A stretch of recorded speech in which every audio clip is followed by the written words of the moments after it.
Bonjour, je suis Francis Moutati, l'auteur de la méthode Entreprise sans souci.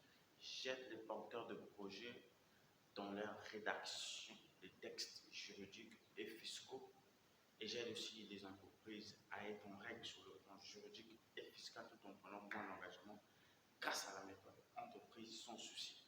Si vous voulez profiter de cet accompagnement, je vous invite de vous abonner sur ma chaîne YouTube en cliquant sur le bouton s'abonner qui se trouve en bas de cette vidéo. Dans cette vidéo, je vais vous parler de comment entrer un salarié et comment entrer un associé dans une entreprise. Alors, avant de rentrer dans le vif du sujet, il est d'abord question de vous définir qu'est-ce qu'un associé. Un associé, c'est une personne qui apporte dans l'entreprise un apport et en contrepartie, il a des droits ou bien des titres sociaux qui sont des droits et des obligations. Alors, les apports, l'apport qu'il apporte, c'est en deux phases, c'est deux apports, à savoir l'apport en numéraire et l'apport en nature. L'apport en numéraire, c'est l'argent. L'apport en nature, c'est un bien.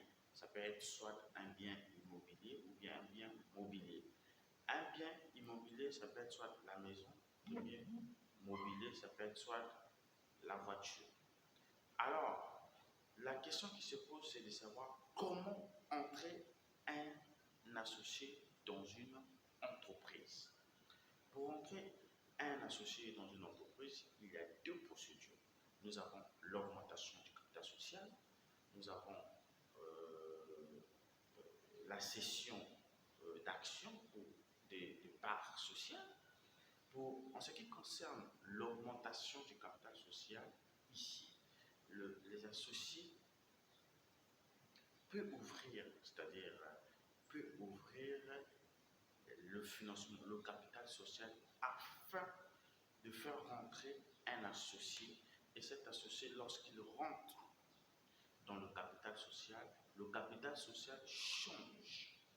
Et les statuts aussi, on change des statuts. Nous avons par exemple, toute la procédure doit être mise à jour, c'est-à-dire les statuts doivent être mis à jour, l'augmentation du capital social, nous avons ces statuts doivent être publiés par le journal d'annonce. Et en ce qui concerne l'autre procédure qui est la cession d'actions.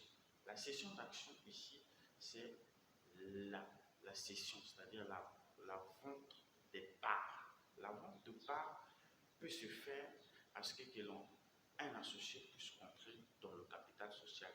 À ce moment-là, le capital social ne change pas et les statuts changent parce qu'il faut la modification ou la mise à jour des statuts. Alors, vous allez comprendre que pour faire rentrer un associé dans votre entreprise, il y a deux procédures. Nous avons l'augmentation du capital social, nous avons la cession d'actions ou de parts sociales, c'est-à-dire la cession, c'est la vente des parts sociales. Alors, si vous voulez savoir plus, posez-moi des questions dans la description de cette vidéo ou soit m'appeler par mail ou bien mes contacts téléphoniques qui sont affichés. Alors, je vous invite aussi à cliquer dans la description de cette vidéo pour trouver votre formation qui portant sur comment licencier un salarié sur un CDI et comment espérer des indemnités en cas d'un licenciement abusif. Si vous voulez être accompagné par le cabinet Mythe Conseil à un prix dérisoire, nous sommes là pour vous. Alors, je vous dis merci.